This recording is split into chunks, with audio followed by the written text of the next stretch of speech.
Et maintenant, une des choses que nous allons discuter aujourd'hui, c'est un survol sur les items sur la médiation.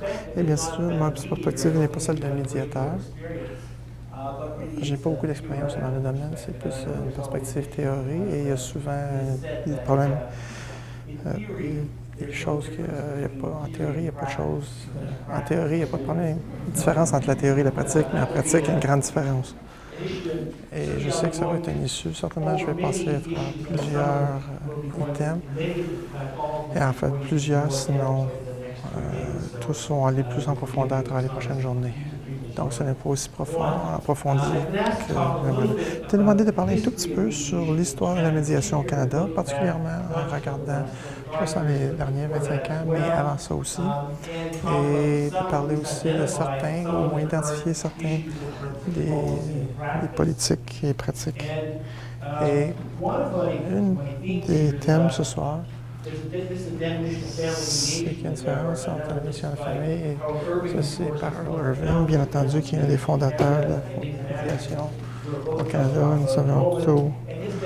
Sa définition pour lui, c'est que la médiation de famille est un processus avec un tiers parti impartial qui aide les familles à séparer, identifier et clarifier les problèmes entre eux et les aide à venir à l'entente entre ces problèmes entre plusieurs d'entre vous sont des médiateurs et c'est votre rôle primaire. Mais il y a beaucoup d'autres ici qui engagent la médiation en famille. Et donc, j'inclurais en certains sens les avocats, les juges, les assesseurs en tant que gens qui aident les gens à séparer les issues. Et ce n'est pas des anges en tant que médiateur, mais aussi déjà. Et ce que je vais parler ce soir est, dans une grande façon, cette conférence est désignée à encourager la discussion sur la médiation, du moins de ma perspective, à encourager plus d'utilisation de la médiation au Canada. Par contre, ceci ne veut pas dire que la médiation devrait remplacer entièrement le système de cours. Quoi, je crois qu'il est important d'encourager et éduquer les conseillers, séparer les parents, les conjoints. La médiation, c'est aussi important de rencontrer la différence entre la médiation et le rôle de la cour. Un issue que nous allons parler à travers les prochains quelques jours, c'est que souvent les juges ont un rôle en tant que médiateurs. Et en fait, une des choses, c'est que former les juges à être meilleurs à la médiation. Et en fait, quand nous appointons des gens, ça fait partie de leur travail. Et avoir 5 ans de qualification. Et nous avons aussi, reconnaissons qu'il y a une place dans le système de la Cour, au moins dans notre société, qu'avant de faire des ordres pour les gens, de juger, qui devraient prendre ces décisions et la médiation serait peut-être appropriée. Donc, nous avons des issues ici. Il y a certains des cas, il y a des conflits. Mais ce n'est pas un ou l'autre. Certainement, il y a des cas où est-ce que nous allons travailler sur un ou l'autre, mais des fois, ce n'est pas approprié pour la médiation. Nous allons prendre la violence domestique. C'est un domaine qui est si complexe, avec plein de nuances. Il y a des cas dans la violence domestique, il n'y a pas de place de médiation, mais aussi des places que ce n'est pas approprié. Similairement, il y a des situations d'aliénation où il y a des cas où ce n'est pas approprié pour la médiation, mais il y a des cas où certains seraient malhonnêtes et trouver d'autres recettes pour ça. Mais ce n'est pas approprié d'avoir de la médiation. Donc, un de mes thèmes ce soir est la médiation a son rôle, la justice a son rôle, et c'est important de trouver la coordination, améliorer la coordination et l'information, le changement d'information entre les institutions et pour arranger ces institutions et ces agences pour être capables de travailler aussi ensemble. Je crois que vous êtes tous conscients que pourquoi nous avons de la médiation, c'est quoi sa valeur, et brièvement, certainement, les idées derrière la médiation nous aident à reconnaître qu'il y a vraiment des limites au système adversaire du système de justice que nous utilisons et que c'est souvent inadéquat et ça ne rencontre pas les besoins des parents. C'est contre-productif pour les enfants. Et nous voyons quelque chose dans notre société, non seulement au Canada, mais internationalement, qu'on commence à s'éloigner vers la législature et disons, on peut organiser, trouver une solution en dehors du système de cours. Et il y a des sanctions, pendant des systèmes de litigation.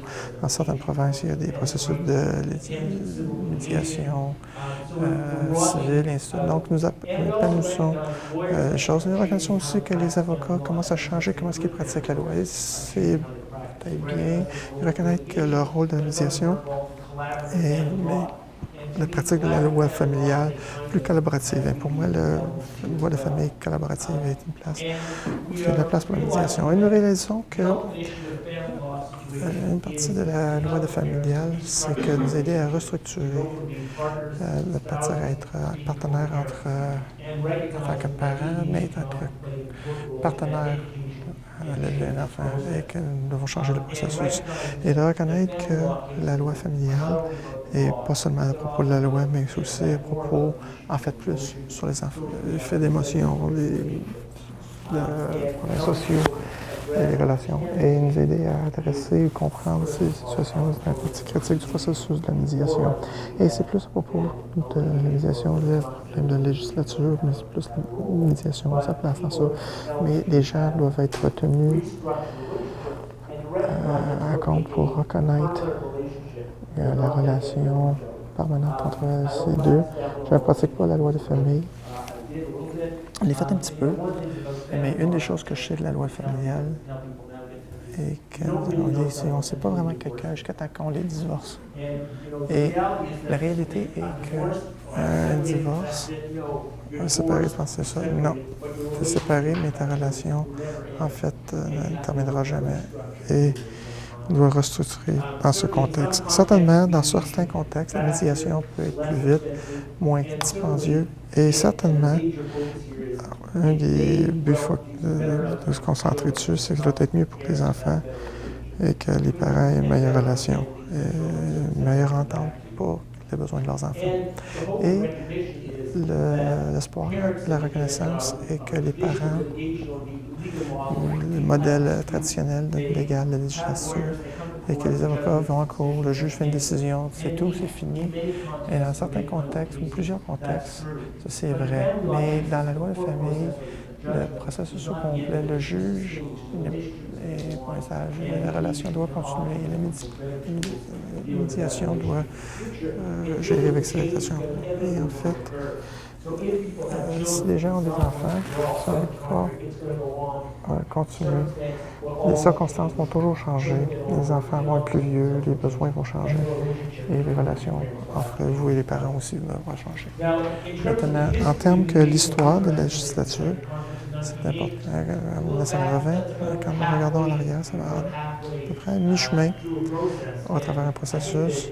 Et je crois que l'histoire de la médiation peut être retracée, au moins au Canada, dans un sens formel jusqu'aux années 68, dans l'acte de divorce. En 1968, l'acte de divorce reconnaissait, pour la première fois au Canada, les divorces sans faute. En 1968, le parti était coupable ou pas coupable, et au Québec, bien entendu, il y avait ça impliqué. Mais dans les années 60, à la fin des années 60, et entre autres endroits, les gens commençaient à reconnaître que les mariages pouvaient terminer. Ce n'était pas nécessairement la faute d'un parti. C'est juste que l'acte de divorce, en 1968, l'acte de 1968, permettait aux juges de faire des décisions que les gens devaient aller en conseil familial pour aider à sauver le mariage ou préserver les relations, si on pouvait. Et je crois que par le temps que les gens viennent en cours, il était peut-être un petit peu trop tard pour aller voir des conseillers maritaux. Le premier programme de médiation au Canada était en 1970 à Kingston, Ontario. C'était un des premiers programmes à Toronto. Dans l'Ouest, à Hamilton, il y avait plusieurs programmes qui étaient établis à différentes villes, souvent pour des agences à but non lucratif, et aussi des rencontres privées qui, je comprends aussi qu'à Montréal, le programme de médiation à Montréal, en 1981, un petit peu plus tard, c'est une des provinces que je crois, quelque part au Québec. Le Québec a probablement le système de médiation le mieux établi au Canada présentement. Dans les années 70, les années 80, on a le système de médiation à travers le Canada et la législature pour les familles, son rôle. Et dans certaines provinces, les règles entre cours étaient changées pour permettre aux juges de faire des ordres ou au moins des référents, référer les gens à la médiation. Et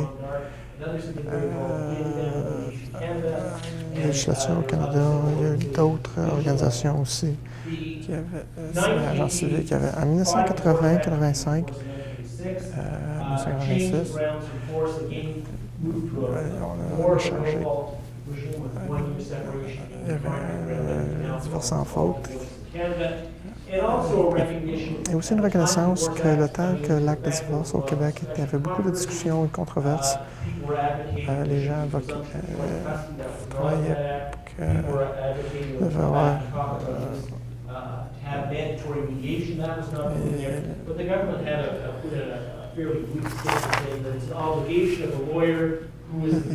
l'avocat qui représente la partie, il avait informé ses avantages de négocier une entente entre les différents membres et informer les membres qu'il y avait des services de médiation locale. Il n'y avait aucun besoin de les établir. Et c'est une certaine bonne question.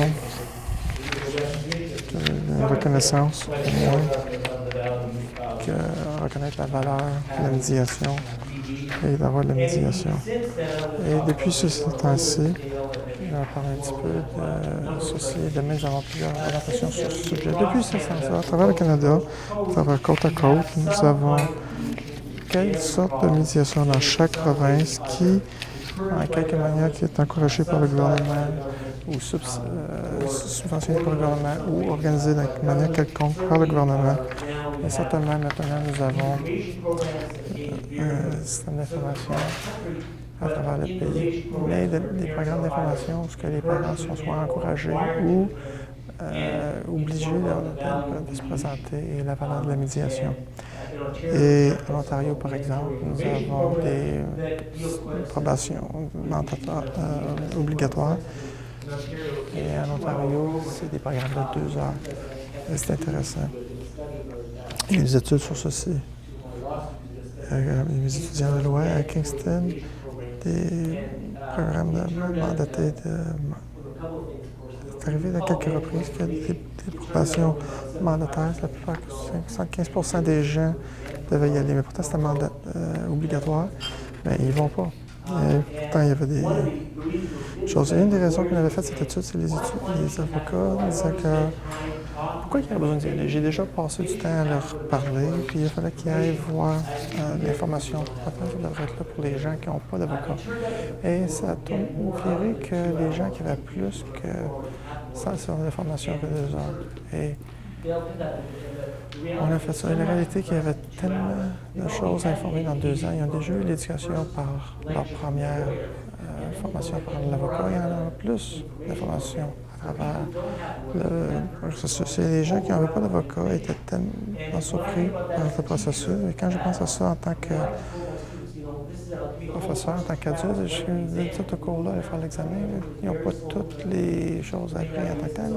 Alors, je crois que c'est une des idées, c'est que les gens vont entendre la même chose plusieurs fois. Et je crois que c'est la même chose de la valeur de la médiation. Des fois, on fait juste leur dire une fois, ils n'ont pas entendu. Je crois que les gens ont besoin de le répéter plusieurs fois avant d'entendre le même message. Maintenant, quand la médiation fut développée, Erling était un grand pionnier. La médiation de famille, l'alternative rationnelle par Howard Irving, c'était un programme qui était très bon et appliqué. Je crois qu'il était trop vendu, et je crois que l'alternative rationnelle, c'est que la médiation est une alternative rationnelle. Ça dépend des circonstances de famille. Oui, il y a la médiation, mais pour certaines familles, c'est doit être associé, il y a des psychologistes. Pour d'autres personnes, c'est le conseil des familles qu'on fait le. Mais l'autre point, c'est que ça peut être une alternative rationnelle, mais plusieurs familles ne sont pas des gens rationnels. Et Ben, tu sais, ma mère a dit, si tu regardes la population en gros, à peu près 10 des cas sont allés en législature, et tu regardes 10 de la 10 de la personnalité ont eu un score à avoir en personnalité. Certains gens ne faisaient pas des décisions rationnelles, contemplaient le divorce et peut-être un peu plus réalistes qu'est-ce que ça veut dire. Et en même temps, c'était la médiation qui commençait à développer. Il y avait une critique de la médiation. Je crois que la critique la plus forte était venue du groupe féministe. Il y en a eu d'autres. Et un grand item entre genres. Mais certainement, dans ce secteur, c'est vrai que les critiques de la médiation viennent continuellement, vient des scolaires qui sont en contexte féministe au travers, mais il y a beaucoup de différentes personnes qui ont beaucoup de différents points de vue. Il y a plusieurs qui sont identifiés en tant que féministes, mais en faveur de féminisme. Il y a un groupe de féministes qui sont concernés et ont des inquiétudes, mais qui sont carrément contre la médiation. Et les là sont inquiets pour le système. Des suggestions que les femmes seraient mal traitées par le processus. Mais je dois vous dire que ceci, qu'est-ce qui est, ça a de la valeur, mais c'est aussi une critique, c'est vraiment sa limitation. Et certains, c'est quand on fait des recherches, un petit peu, on va parler un petit peu plus de la recherche dans quelques minutes, mais c'est pas clair que quand la médiation est pire que la cour. En fait, on a une étude par M. Richardson, et en fait, il y a l'évidence que les dames qui allaient vers la médiation avaient le meilleur résultat qui est mesurable que ce qui serait arrivé avant. Et une des issues dans cette recherche, c'est que nous n'avons pas beaucoup de bonnes recherches. Et quand on en a, vous allez voir à travers la conférence, c'est que les gens disent ben, on n'a peut-être pas de recherche, mais moi je sais que mon expérience, mais moi j'ai des cas où est-ce que moi je connais quelqu'un. Et quand on voit le pire médiateur que j'ai jamais entendu. Mais le pire cas que j'ai jamais entendu parler encore. Mais peut-être pas le pire cas, mais on parlait des histoires d'horreur. Et c'est tous les groupes, des gens qui ont plusieurs gens d'être affectés. Mais il y a une bonne inquiétude dans ce cas. Et ceci est une étude qui fut corrigée. Et ce n'est pas de l'information anecdotale, c'est des anecdotes. J'ai une anecdote, je vais te parler d'une histoire. Mais non, ceci est une histoire, ça arrive souvent. Alors, je suis un peu social, mais on a fait de la recherche, ceci. Alors, des issues sur la violence domestique, on fait de la recherche sur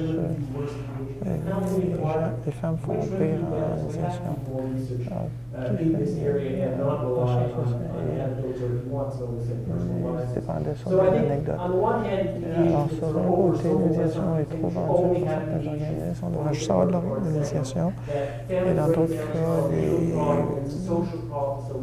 le choc de famille, à cause qu'il n'y a pas eu de médiation, à cause des causes, je ne suis pas d'accord. Il y a un rôle pour les deux aussi, il y a un rôle très important pour la médiation. Mais des fois, c'est trop vendu et des fois, c'est peut-être trop critiqué. Et du point de vue politique, un grand aspect au féminisme. Mais pour moi, un des points les plus importants dans le dernier siècle, c'est que la société aux femmes et la famille, la politique et la nutrition, et surtout j'ai entendu, je suis désolé. Il semble aussi avoir un groupe de féministes qui ont une opposition très forte contre la médiation. Et je crois qu'ils sont pas trop forts sur leur critique, mais ça, c'est une issue qu'on peut parler peut-être plus tard. Il a dit ça, je crois que la médiation est très valable, mais il y a aussi des temps où ce n'est peut-être pas approprié. Il y a des cas où est-ce que les gens manipulent la médiation. La médiation. Un parti a besoin de ou un parti a la garde des enfants, on va le faire. On n'est pas encore à la médiation, puis là, ça devient un processus manipulatif. Et il faut être connaissant de ces issues. Similairement, il faut être honnête sur les atouts financiers et la législature de nos enfants, que ce soit économique, avoir accès à l'information. Mais c'est vraiment très important, mais c'est pas toujours l'information n'est pas toujours fournie. L'autre potentiel de ça, c'est l'économie. Économique. On peut parler, vous êtes tous conscients qu'on parle de médiation pour les gens avec des ressources, les autres n'en ont pas. Il y a place pour la médiation dans les deux situations, mais les besoins et les attentes sont constamment changés. Il faut être honnête dans ce qu'on a. C'est quelque chose qu'il faut être conscient au Canada. On a des cas de situation, on n'a pas d'atout financier. Ils savent exactement ce qu'ils ont. Il n'y a pas de problème ici avec leurs enfants. Le support familial, on peut savoir vraiment c'est qui va donner le support, qui va faire. On peut régler rapidement les problèmes économiques. Et ça peut être un médiateur très facile. Mais il peut y avoir d'autres cas où est-ce qu'il y a des atouts financiers plus complexes et des problèmes économiques et il faut avoir une meilleure entente financière et légale pour faire la médiation. Une des choses que j'ai ici, c'est qu'il y a un très grand spectre d'individus qui séparent, divorcent, et ont des enfants, cohabiter. Et on regarde la société, qu'est-ce qui se passe? Qu'est-ce qui est acceptable? Plusieurs des gens sont capables de résoudre leurs mésententes sans aucune médiation. Et la plupart des cas, le vernier, papa va juste disparaître. Je parle métaphoriquement, mais il disparaît. Maman prend le support, ou peut-être que le support de notre revenu. Mais il ne semble jamais, ou dans certains cas, il y a des recherches que les gens se séparent et n'ont pas d'entente séparable, mais 10% des gens sont séparés. Mais quelle sorte d'entente qu'il y a eu? Et 25% des gens diraient seulement oral. C'est une petite portion mais du point de vue politique parental. C'est important de reconnaître les gens et bien entendu que la situation des enfants divorcés et peut-être des problèmes de santé, de drogue, et ces enfants sont très vulnérables. Il y a des personnes qui vont négocier des ententes avec les avocats, et ces avocats sont les rôles de médiateurs. Et je crois que les avocats ont souvent une mauvaise réputation. Ah, ça va avoir un avocat de famille, elles vont faire des choses pires. Dans mon expérience, oui, il y a des avocats qui sont pas bons, mais beaucoup plus souvent qu'autrement, les avocats vont dire à leurs clients, soyez raisonnables, pensez à vos enfants. Tu peux aller en cours, ça va te coûter un bras et une jambe. Et des fois, ils vont dire, non, non, je veux la justice. Mais comment est-ce que justice que tu peux te permettre? Et c'est vraiment l'avocat qui dit à la personne d'être raisonnable. Et souvent, les deux avocats vont, enfin, c'est médier le cas. Ils vont se parler entre autres, sont tous les deux essayer de convaincre leur client d'être raisonnable. En fait, c'est une forme de médiation. Et ensuite, nous avons les parties qui vont en médiation formelle. Et ceci est quelque chose que nous allons parler. Il y a un rôle pour les juges d'être médiateurs. Et je crois qu'il y a beaucoup de médiation qui devrait être faite par les juges en cours. Un des problèmes avec les juges en cours, c'est qu'ils sont très dispendieux en tant que médiateurs, mais ils ont certaines valeurs et positions qui, malheureusement, est nécessaire dans certains cas. Ils ont aussi des causes que les juges doivent aller en législature. Et il y a une place maintenant que peut-être avoir la médiation avant en cours, où les différentes personnes ont un rôle de médiateur. Et surtout au Québec, souvent, en certains cas, l'enfant peut avoir un avocat. Et souvent, en pratique, cet avocat est un médiateur. Moi, je parle au nom de votre enfant. Le message de votre enfant, c'est régler ce problème. Ils ne veulent plus que le conflit continue. Cette fois, les personnes vont se tourner puis vont essayer de résoudre le problème. C'est pas de l'avocat. Quand on parle de médiation et de processus plus formel, qui s'identifient eux-mêmes en tant que médiateurs, nous n'avons pas beaucoup de data nationale, mais dans une étude Statistique Canada a faite, ils ont trouvé qu'à peu près un tiers, 70% des gens qui ont consulté réglaient les problèmes, et à peu près 17% des gens allaient en cours ou gagnaient plus que les autres gens. On n'a pas beaucoup de données, mais à peu près 50% des gens qui vont en cours n'avons pas d'avocat. En cours de famille, ils n'ont pas d'avocat. Une des choses sur ça, c'est que plusieurs des gens, peut-être que 50%, n'ont pas d'avocat. C'est pas les gens vont en cours, c'est des gens qui vont en cours. Dans cette étude, à peu près 13% des gens y allaient voir la médiation. Et je crois que ça a augmenté depuis 2011. En dessous de ça, il y a aussi beaucoup d'accès d'aide gouvernementale. Probablement eu d'autres services. 10% des gens ont fait la médiation eux-mêmes. Quand on parle de médiation, il y a la médiation verte, la médiation fermée, et de plus en plus, du moins dans certains coins de l'Ontario, nous avons aussi la médiation. Est-ce que les gens ici ont déjà entendu parler de l'expression ARB? Non. Certains, oui. Non. L'idée est que une session arbitrale. Les gens qui sont des avocats, les gens qui ont une représentation vont en médiateur, c'est arbitraire. J'ai une dispute et je ne peux pas médier, je vais arbitrer et je ferai une décision. Ça fait que dans la médiation avec un arbitraire. Qu'est-ce que ça fait? Ça donne au médiateur beaucoup de contrôle sur le processus ici. Montrer une dispute, sinon, ben, moi, je n'ai pas capable de vous régler vous-même que ce que je vais faire une décision sur tout ce que j'ai entendu.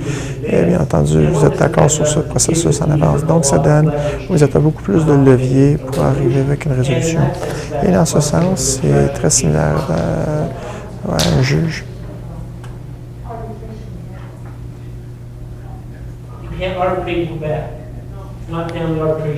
Il n'y a pas d'arbitration, médiation au Québec. Mais la plupart des provinces, je ne dis pas que c'est la manière la plus commune de résoudre des problèmes. Il y a des gens qui ont des ressources, mais c'est quelque chose qui commence à avoir de plus en plus. Il y avait la question de quelles sont ceux qui sont médiés. Est-ce qu'on parle juste des problèmes d'enfants, des problèmes familiales? Qui devrait faire la médiation? En fait, on parlera de ça. Et ça dépend beaucoup des différentes professions.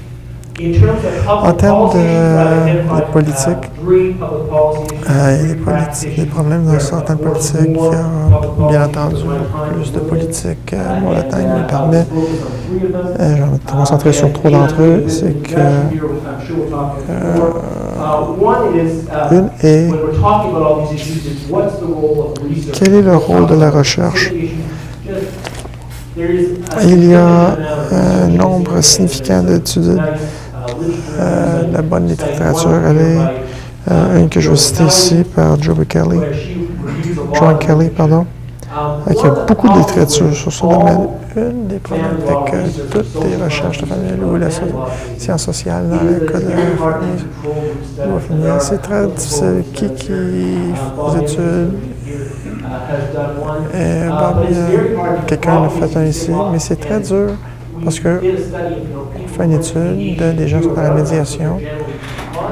Et on aimerait croire que généralement c'est possible. Les gens qui ont choisi la médiation ou qui font envoyer là par leurs avocats ou peu importe, comparé aux gens qui sont allés en cours, souvent ont meilleur résultat. C'est certainement pas à cause de la médiation, mais de la sorte de personnes qui sont. C'est bien entendu que quand on fait des recherches, quand les gens qui ont une garde partagée des enfants, c'est pas seulement qu'ils ont des meilleurs résultats à cause qu'ils ont une garde partagée, mais ils ont une garde partagée parce qu'ils sont les meilleurs parents ou ils prennent le meilleur soin de leurs enfants. Pour ceux qui ont la garde partagée, ceci est un résultat et non un résultat. Nous n'avons pas un proverbe avec la recherche. Mais il y a dit ceci. Généralement parlant, quand on va en médiation, on résout le problème. à un plus grand taux. Les gens qui vont en cours aussi résolvent le problème, mais 2, 3, 4 qui vont débuter en cours, mais ils vont... généralement, la médiation est beaucoup moins dispendieuse, elle résout le problème beaucoup plus rapidement. Mais il y a dit ceci, il y a aussi des gens qui vont en médiation et ça fait juste augmenter leurs coûts financiers. Mais il semble que les gens sont plus satisfaits avec la médiation, qui vont en cours ou plus de respect. Et mieux entendu, il n'y a pas de raison pour ça. Des gens qui sont là ont entendu ici le juge ici, là, pour faire une décision. Et qu'est-ce qui est intéressant, c'est que certaines de la recherche qui ont plus que ce qui suggère que les enfants ont les meilleures relations avec les deux parents quand les parents sont allés à travers la médiation ou la relation avec le parent qui n'est pas le garde principal est plus forte et ça semble être répliqué. Et surprenamment, les enfants font mieux et les parents semblent à peu près pareil, peu importe le résultat. Et une chose à mentionner, c'est quand vous êtes à 20%, peu importe la manière que vous faites, ça ne fonctionnera pas. Malheureusement, ça ne fonctionnera pas pour tout le monde. Donc, je crois que nous avons certainement besoin de plus de recherche. Ayant dit ceci, le fait que nous avons plus de recherche et que j'encourage mes étudiants à écrire des papiers en loi familiale, que ce soit sur la garde d'enfants ou accès ou les résultats économiques. Et le paragraphe concluant est toujours j'ai besoin de recherche. Ceci n'est pas une conclusion, ceci est une observation. C'est surtout la réalité avec plusieurs des choses. La réalité, que tu sois un politicien ou un juge ou un avocat, il faut que tu fasses des décisions aujourd'hui avec l'information et les ressources qui sont disponibles. Faire plus de recherche, oui, mais on ne peut pas attendre qu'il y ait plus de recherche sur les résultats de la médiation. Il faut continuer. Donc, si on a besoin de plus de recherche avant qu'on fasse de la médiation, c'est comme dire, on a besoin de recherche sur le système de cours, on a assez d'informations sur les problèmes dans le système de cours pour reconnaître qu'il y a une utilisation pour la médiation. Donc, je dois dire que pour ceux qui sont familiers avec ceci, dans les dernières années, nous avons plusieurs rapports à l'accès à la justice de famille. Des fois, c'est appelé, excusez, manquer de mots, et accès ou améliorer l'accès à la loi familiale. Et une des choses qui est souvent dit, c'est plus d'utilisation de la médiation. Et ceci est certainement supporté par ce thème, quand même si on n'a pas toutes les recherches qu'on voudrait avoir. Une des issues de la médiation, c'est que ce n'est pas régi. Au Québec, il y a certaines centres de législature pour gérer la médiation. Présentement, dans l'Ontario, si tu veux couper les cheveux à quelqu'un, il faut que tu sois certifié. Mais si tu veux résoudre les problèmes de toute leur vie, tous leurs problèmes, tu peux voir aucune formation que ce soit. Donc, il y a des inquiétudes sur qui fait la médiation, quelles sont les compétences des gens, et quelles sont les disciplines et les éthiques. Mais je soupçonne que la plupart des gens qui font la médiation sont contrôlés. Plusieurs personnes ne sont pas régies, et ceci est une inquiétude. Mais certainement, en théorie, un problème avec une profession qui n'est pas régie, c'est que, ayant dit ceci, c'est que sont les médiateurs qui ne sont pas régis, c'est les avocats qui font les médiations d'une manière, les travailleurs sociaux le font d'une autre manière, les psychologues d'une autre manière. Est-ce que le gouvernement peut vraiment établir un régime de régulation? Et je crois que c'est une des choses pourquoi on ne voit pas que la médiation ne soit pas réglée. C'est une des raisons pourquoi que ce n'est pas encore réglé. Il n'y a pas de solution facile, parce que tout le monde le pratique de manière différente. Et en fait, nous avons une solution. Et est en train de se passer à travers le Canada. On ne va pas le gérer, mais on va le subventionner, on espère au moins qu'il y ait une certification, mais c'est comme ça qu'on va le régir, c'est en le subventionnant. Et ça augmente, empêche la manipulation, l'inéviation. Et ça assure que les gens qui ont l'opportunité pour la vie légale et indépendante. Il y a bien entendu des organismes qui ont des standards. Ça en parler un peu plus dans les prochains quelques jours. En Ontario, nous avons l'Institut de l'OMMM, qui est l'Association de médiateurs familiales, et qui ont des standards de régulation pour les gens qui sont membres. La plupart des médiateurs que j'ai vus au Canada, la plupart des gens qui font ceci sont membres d'une de ces organismes. Et en Ontario, pour être subventionné par recevoir subvention du gouvernement, il faut avoir une certification. Donc, il y a une manière de le régime, mais une des manières, ce serait de payer pour la médiation, peut-être, ou est-ce que ça va être gratuit? Mais une des choses que le gouvernement commence, je crois que c'est déjà, commence à subventionner la médiation de différentes manières. Et je crois que le scénario, et probablement au Québec, est un peu un chef de file dans ceci, d'accepter la médiation. Est-ce que c'est correct? Oui. Donc, vous avez 6. C'est plus que ça. Et je crois qu'il y a beaucoup de valeur qu'il y ait de l'accès gratuit. Et c'est sûr d'être séparé.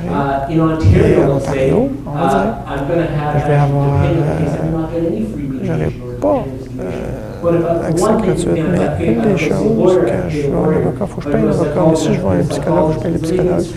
Mais est-ce que c'est gratuit? Ah, je peux aller en cours, c'est gratuit, puis le juge est gratuit.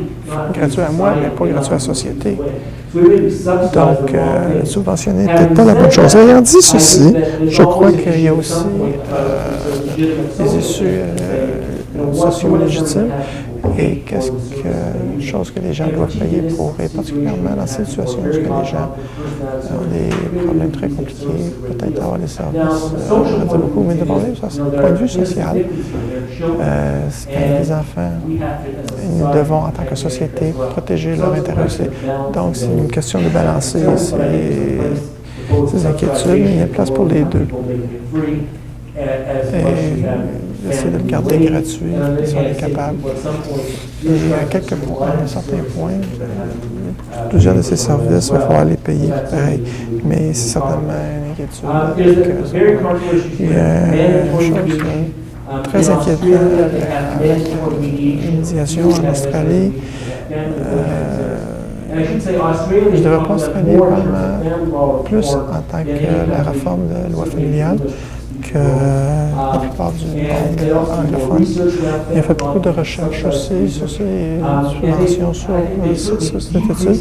Ils ont certainement minimisé l'utilisation de la Cour en ayant des médiations gratuites ou subventionnées.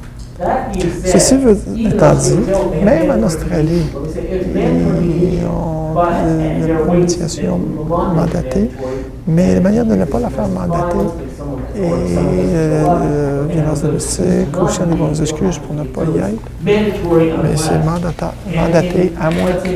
Et mettons qu'en Ontario, peut-être pas on va encourager les gens mais on ne vous forcera pas à faire, on va demander les deux bouts du spectrum, venir ensemble. Et peut-être la substance entre les deux, certains en Australie. Quelque chose qu'on fait au Canada. J'ai mentionné qu'il y a de plus en plus des programmes mandatés.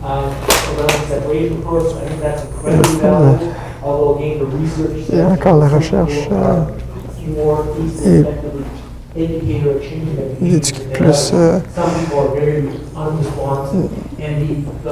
les gens sont plus responsables pour ceci, les gens qui sont plus responsables. Et vous allez entendre parler, mais ça c'est l'autre personne, c'est pas moi. En Colombie-Britannique, on va parler un petit peu plus de la Colombie-Britannique demain. Nous avons un modèle qui encourage la médiation et une fois que la législature, la médiation a commencé, l'autre partie peut presque l'obliger à aller en médiation. Il y a des conséquences s'ils ne vont pas, mais certainement ça permet d'encourager la médiation et aussi ils ont des coordinations après la cour. Donc, ils bougent vers une application légale dans la médiation. Je crois qu'on pourrait quelque chose qu'on devrait regarder. Une des issues avec la médiation, c'est que les gens parlent généralement, mais bien entendu, il y a différentes sortes de médiation.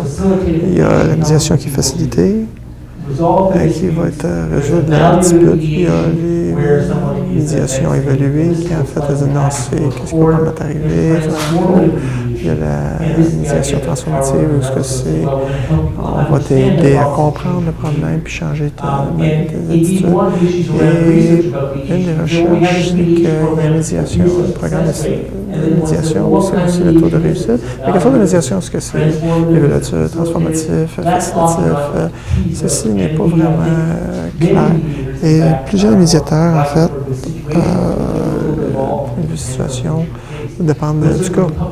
Mais une des choses de la médiation, c'est quelle sorte de médiation est-ce qu'elle nous parle? Et quelle sorte de médiation ou d'éducation ceux qui ont eu une médiation ont eu. Et encore une fois, une des choses que je parle, c'est que les juges, les bons juges en famille, font beaucoup de médiation et incroyablement, très important la médiation. Certains médiateurs n'ont pas il y a des gens qui ont besoin d'un levier par rapport au juge, et incluant les gens qui ont valeur de la médiation. Vous êtes peut-être une personne qui est très bon avocat, mais je crois que c'est ce qui va arriver avec l'avocat. Non. Qu'est-ce que tu sais que tu es juste un avocat? Mais si ce qui va arriver, si tu vas là, puis tu vas faire en politique, tu vas ici, facilitateur va faire ça, en cours va te coûter 25 000 Puis là, des gens, peut-être qu'un médiateur peut-être une bonne idée. Une des choses que j'ai en tant qu'éducateur, c'est que plusieurs étudiants, plusieurs gens veulent être formés en tant que médiateurs, mais ils n'ont pas de travail clinique pour être un bon médiateur. Ceci est une issue.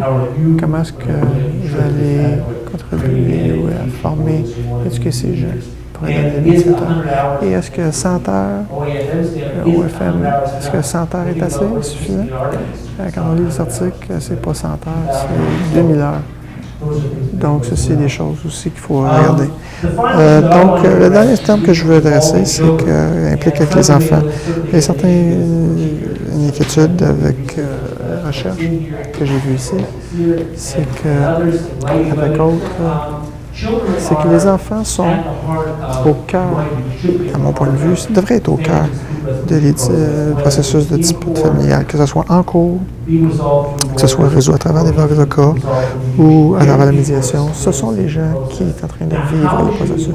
Mais comment est-ce qu'ils devraient être impliqués va être difficile et ça va varier dépendamment de leur âge. On ne veut pas les forcer nécessairement à être dessus. La différence, c'est qu'ils sont forcés ou ils ont le choix. Mais trop souvent, on a besoin de retourner dans ce spectre. Je crois qu'il y a les gens qui résolvent le problème eux-mêmes, sans impliquant aucun professionnel. Combien d'eux ont vraiment demandé à leurs enfants? Comment d'eux ont vraiment parlé honnêtement à leurs enfants? Non, c'est parti, il n'y a aucune discussion. Comment est-ce que tu te sens là-dessus? Alors, supporter les enfants, écouter leurs enfants, je crois qu'il est très important. Il y a de la recherche qui est faite en Australie, en Nouvelle-Zélande, Jim McIntosh et autres, on fait de la recherche sur une médiation qui est centrée sur l'enfant. Et je crois que n'importe quel processus qui implique comment est-ce que l'enfant perçoit ceci? Et bien entendu, ceci ne veut pas dire que l'enfant doit faire la décision, mais c'est donner une voix à l'enfant, c'est nécessairement un choix. Mais tu devrais avoir quand même quelque chose à dire. Typiquement, les enfants vont venir dire non, qu'est-ce que je veux, c'est que le conflit arrête. Je veux m'assurer que mon chien revient ou que mon équipe de hockey, peu importe, ou que peu importe, ils ont des intérêts et les parents n'entendent pas ça. Et les parents, mon enfant dit qu'il veut m'avoir moi être son parent. Et les deux disent ça.